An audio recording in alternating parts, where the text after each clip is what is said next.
Today we're going to take a look at my Vola Keene green machine. I was looking for a new metal guitar and I saw this neon fluorescent green paint, and then I saw something really magical. A chaos star. A chaos magic sigil on the 12th fret. So I just gave them my money. What else could I do? 3 days later, this arrived from the land of Godzilla.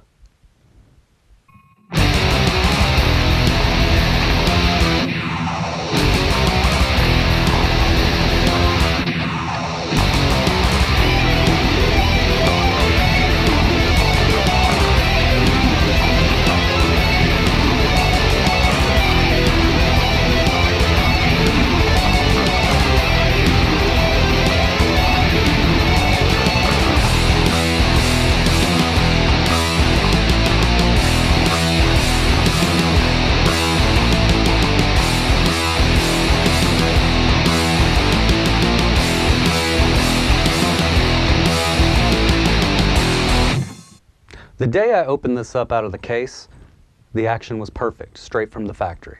I had an action of 0.05 inches at the 12th fret, which is 1.25 millimeters at the 12th fret, which is the same as about 3.8 64ths at the 12th fret. And what that means, if you don't know mathematics, is that it had an incredible action, very low, and zero fret buzz at all.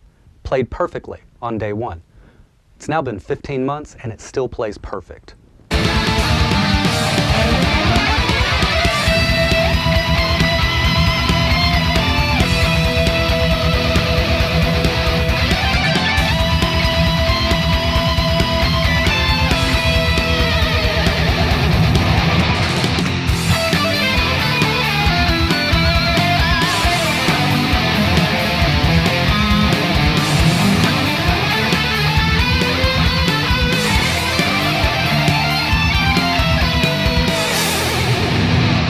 So this guitar comes with nickel silver frets, and as you can see, they're very, very shiny. And I know that the industry standard these days for specs is everybody wants stainless steel. And I've received a lot of stainless steel guitars these days that have terrible fretwork. So the only thing I can really say about that is, do you want good fretwork or do you want stainless steel frets? Because the truth is, these nickel silver frets will probably last a very long time because they're high quality and the fretwork is phenomenal. One of the things I really love about this guitar is the Goto 1996T bridge, and the reason I really like it is because the Floyd bar stays exactly where you put it. And the reason it's staying in position is they actually have an Allen key hole on the bottom that allows you to tighten it wherever you want it. And this is much better than all of the Floyd Rose 1000s I've tried, where the whammy bar will just be flying all over the place. And then another thing worth mentioning about this version of a Floyd is that it comes with a brass block automatically from the factory, which is really fantastic. The rest of the hardware on this guitar is Goto, including the tuning pegs. However, these tuning pegs are not locking tuners, and I'll get into that in a second. All right, in this shot you can see that the angle of the headstock is tilted back. However, I still think it should have a string tree. If you take a look, you'll see the strings, I've wrapped them around the post going down towards the bottom edge to prevent them from going sharp when I clamp the locking nut. And that brings along the question of, should it have locking tuners? I saw one video complain about that. However, if it had locking tuners, you would go straight from the hole of the post straight to the nut and you would always go sharp no matter what. So that's a terrible idea. However, I think all guitars that come with Floyds should always come with a string tree, or the neck headstock should be tilted back a bit further. And I'll give you an example, like on this LTD right here, there's a string tree because you need it. The strings need to be lower than the nut.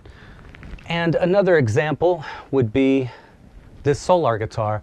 Take a look at how far back the angle of that is. See that? When I tune this guitar, the nut does not cause anything to go sharp at all like it does on the Vola. However, if I wrap the strings on my Vola down to the edge, it's not a problem. But it has the potential of being a problem on that guitar. And I can't really complain too much because there's a lot of guitar companies out there that do this that are terrible offenders.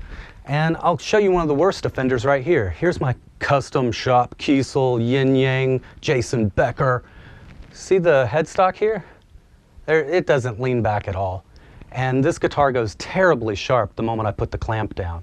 So that's, out of everything on the guitar, if there's one thing I'd like to see different, I would like to see a string tree. Kill it. I did write Vola about this issue, and they actually sent me a string tree in the mail, which was really cool of them. They didn't have to do that.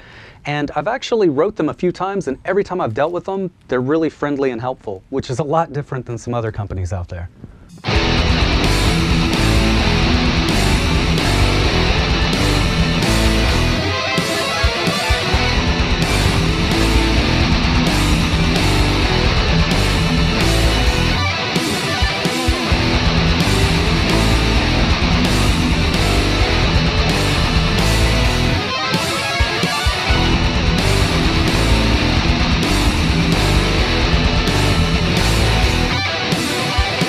One thing that's awesome about this guitar, if you're somebody who likes to stand up while playing, is it always stays in position like this, leaning exactly like that actually. No neck dive, it doesn't push back or push forward, it stays exactly where it needs to be. In fact, out of all the guitars I own, this is one of the best ones for standing up.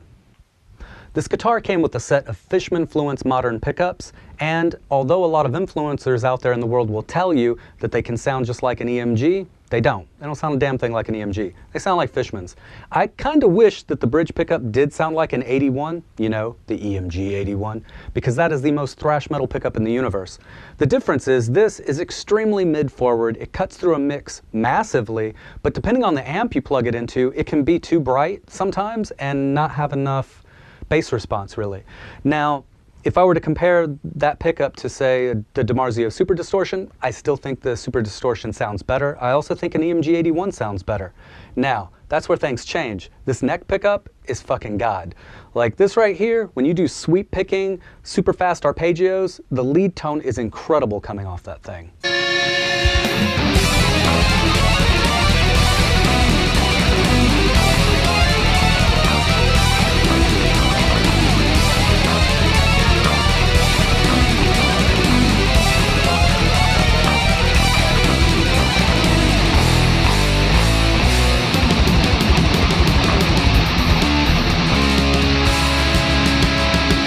And for those of you who can't read the specs on a website, here we go. This is alder. I saw one guy's video said it was mahogany. Bullshit, buddy. This is alder. You've also got a 3-piece maple neck, bolt-on, with a very nice ebony fingerboard. The beautiful Chaos Magic Star is made of luminlay, so it glows in the dark. And you've also got luminlay side dots.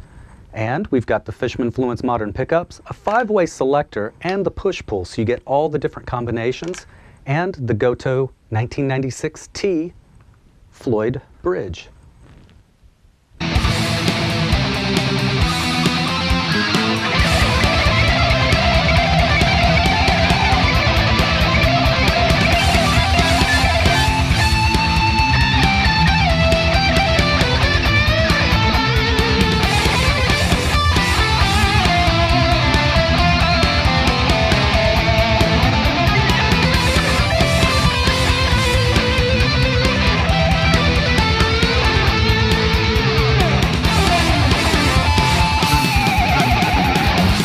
So as you can see, this guitar came with a Chaos Magic sigil on the 12th fret.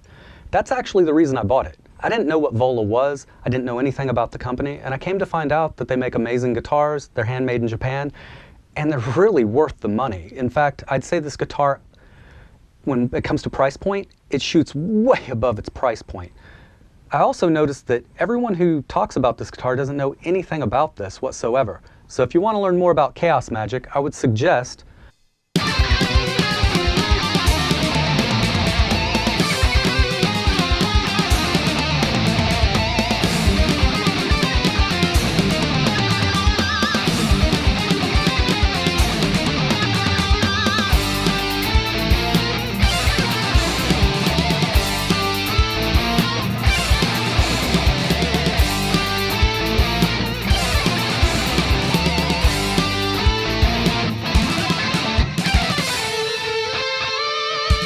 So as you know, nothing is true. Everything is permitted. If you want to learn more, start with this Condensed Chaos book by Phil Hine. Or you could grab the book that kind of put Chaos Magic on the map, Liber Null by Peter Carroll. He's also the guy who popularized the Chaos Magic sigil to begin with. In fact, he took it from a book by a guy named Michael Moorcock. A really great book on Chaos Magic is this Dave Lee Chaotopia, but the best book I've ever read on Chaos Magic is still Stealing the Fire from Heaven. As you can see, it's very thin. It doesn't have any fluff.